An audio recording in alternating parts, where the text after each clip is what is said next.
Hey everyone, thanks for coming back again. It's me, Tina Calder, with our series on interesting people that we find out and about, or, well, to be frank, when I find them in my office sitting in front of me. And today we have the very lovely Deborah King from Be Empowered. Hello, Deborah. Hello, Tina. Hello, everyone. So we're here at, well, I love to call it Camelot, as you know. I'm obsessed with the Arthurian legends.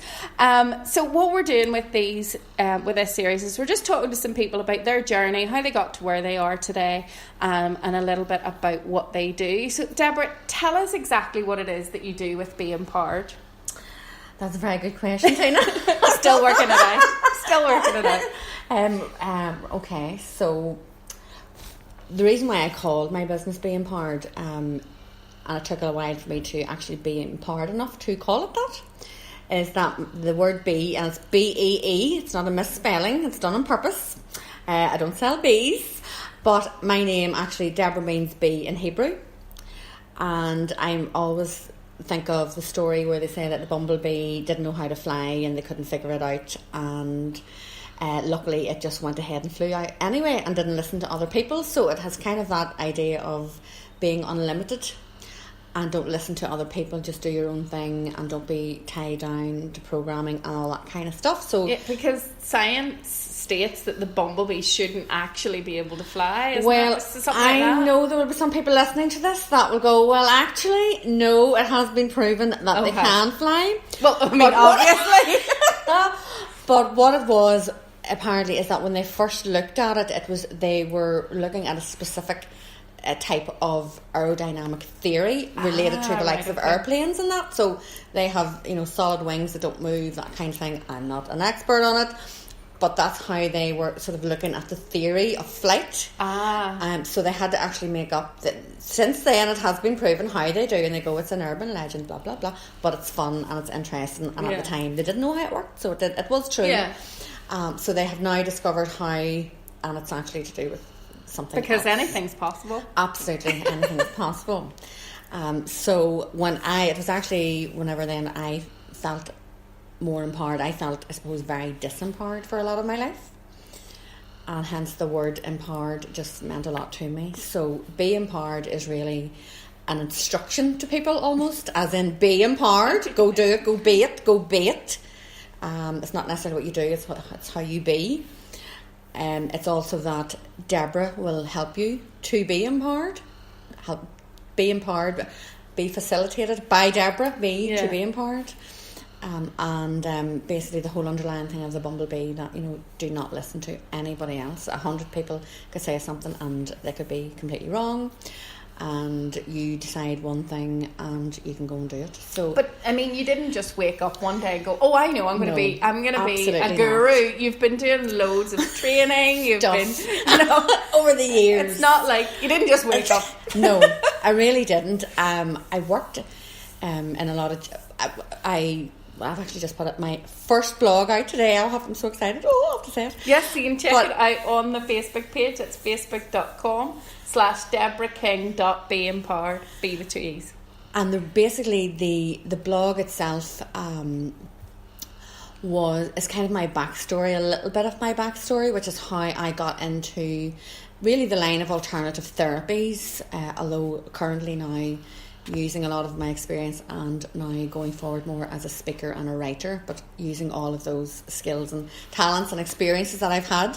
So we're in a slight transition at the moment, but it's all holistically, it's using everything just in sort of different areas. Yeah, because you've gone from primarily being a therapist and a practitioner to more a facilitator and speaker and training and meet up groups and a facilitator, that kind of thing. So basically the blog itself is about how I realised I had depression, and it was two ladies at a holistic fair quite a few years ago. I lay down on this lady's table, and she was from Sligo, and I thought, this is great, this taster session's lasting forever. I'm really getting my money's worth here. And at the very end of it, she said something to the effect of, I really don't want to alarm you, but I get the sense that you have a touch of depression. And I just looked at her and went, because we use this word a lot. Everybody's depressed. Monday morning they're depressed. They have to go to work. They break a nail. They're depressed. Something happens. You're depressed. We use the word a lot. And I sort of looked at her and kind of went, right, interesting. Okay, maybe a bit odd. Let's move along. Because you had already been working as a therapist. You had already been working with people. I had trained in Reiki and was doing it more sort of friends and family. It wasn't really a career as such, but was really interested in a lot of alternative things going on at the time. And I knew some of my friends were into therapies, but it really wasn't sort of the avenue that I saw myself going down. I really didn't know what I saw myself going down. It's been a journey of discovery. So I got off her table and went directly to another lady down in the corner of the room. Second opinion and all that. Kind of just dusted off. Okay, interesting. Right. Okay, we'll just put that on the back burner there somewhere.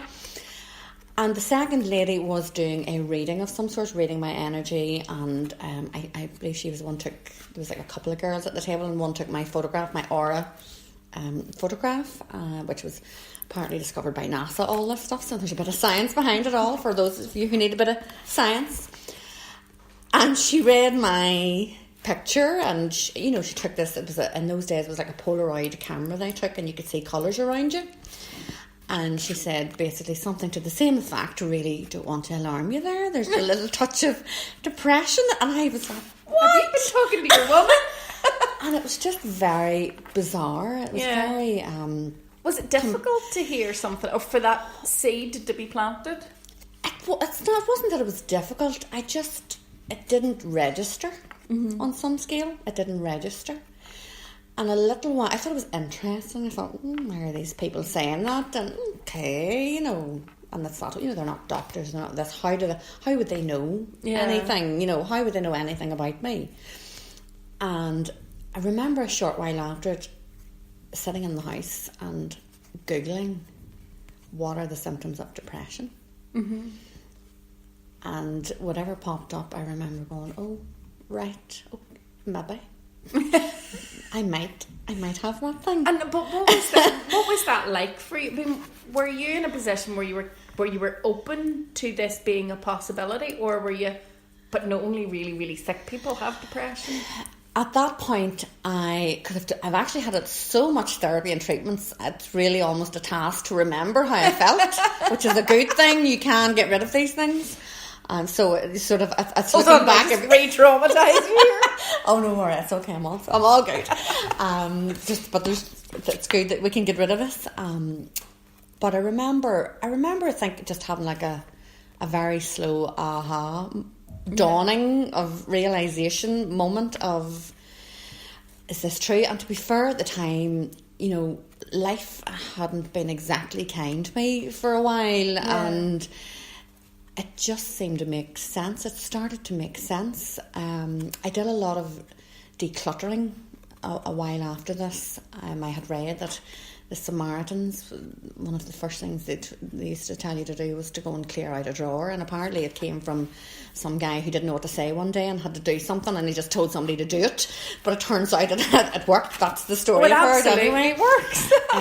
And I started doing that, and there's a whole range of things, as you'll see from the blog. There was so many things that were going on. Yes, the 106. The 106 on that, but it's an interesting read. My favourite is I burned some stuff. Burned a lot of stuff. Or a lot of stuff. Yeah, I that's my favourite. So I think it was almost not a relief, but there was something as in there was definitely some kind of relief, as in, gosh, maybe there's an explanation as to what's going on. Or I was very aware at the time that I wasn't happy with certain things in my life. Wasn't happy at work. Wasn't happy with how my life was going, and I didn't really know what I wanted to do and be and all that. Finances weren't great. Just lots of what people would call life. Yeah. And I think that's the problem with depression. Most people, I think, that have it don't know they have it. Yeah. I didn't know I had it. You think life's a bit meh, but you don't, and I think the thing with depression is it can be on the scale of, it's such a continuous scale from 0 to 1,000, and you could fall anywhere. From my knowledge of it, you can fall anywhere along that scale. And it's all just as relevant, you know. It's like, I suppose there's this idea out there that in order to be diagnosed as depressed or as having depression, you need to be, you know, knocking on the hospital door, Absolutely. begging for a bed, you know. Very severe. It has to be a severe problem. And I think there are actually, I don't think I know, I've met so many people that I've worked with that were on antidepressants. And they're all leading normal lives, paying mortgages, going to work, driving their cars, having children, doing life. And I had none of those things. So I'm like, what have I got to what have I got to be depressed about? But there was definitely a lot of emotional stuff for me. It was always a lot of emotional things that hadn't been dealt with from a young age. So it was sort of a relief of sorts. Mm-hmm. And then sort of starting off on a journey as to, right, what do I do with this? Like, what? So was that the moment at which, I suppose, it's the turning point? You know, you're getting more curious. You're looking for something else. You're thinking, oh, how can I fix this, solve it, deal with it, whatever the, you know. That was the start of it. It was definitely an aha moment, that the two ladies saying that was like a defining moment, and then me sort of realising and reading, because I was aware enough of myself. I think self-awareness is a major thing for anybody's health. I had a certain amount of self-awareness that I was open to constructive criticism, or open to ideas, open to knowing always have a curious mind as to what's going on, and I had a taster of therapies and was going like, how do they know that, and how did that happen, and why am I feeling that weird thing, and they're not touching me, and you know, there was definitely a curiosity to it all. But I would say, I suppose, really it was quite a slow journey. It was it was a process of uncovering and figuring out and wondering what was going on. And then I suppose at that time, and I'm talking years, really. I'm talking, you know, so much for months, but then really years of continuing to investigate and figure out, and still living your life and still working and that kind of thing. One of the turning points, I suppose, was then I think going to going on studying the NLP and the timeline therapy. That's I got neuro-linguistic programming. Neuro-linguistic, yes. And for those that are listening that don't really know what that is, what is it? Reprogramming? Well, you know, basically how our thoughts and our mind affect our emotions, and how our emotions affect our behaviour, mm-hmm. and that ultimately affects your life. Mm-hmm. And it's this idea of we create our lives. Yeah. And that again was a bit of a defining moment. If anybody's read The Secret or watched The Secret, that it basically, a lot of NLP I find is exactly the same as what The Secret talks about, how we create our lives. Now it can be very sort of, people go, oh, that's just a load of nonsense, or you sit there and make pictures. Now there's more to it than that. There's a lot to it. There's a lot to it, you know. I suppose for me it's that thing that, you know, your mummy or your granny used to always say, it's your own fault. Oh, absolutely. You've made your bed, you lie in it. It suddenly absolutely makes it clearer that actually it is my fault. It doesn't matter that there's lots of external reasons why mm-hmm. I might be feeling or doing or whatever, but it's down to me. I get the choice. Mm-hmm. I get the choice whether I deal with it this way or that way, or whether I absorb it or whatever. And I suppose for me that was the understanding for NLP. Mm-hmm. You know, anytime I've spoken to somebody about it, you know, you get to create.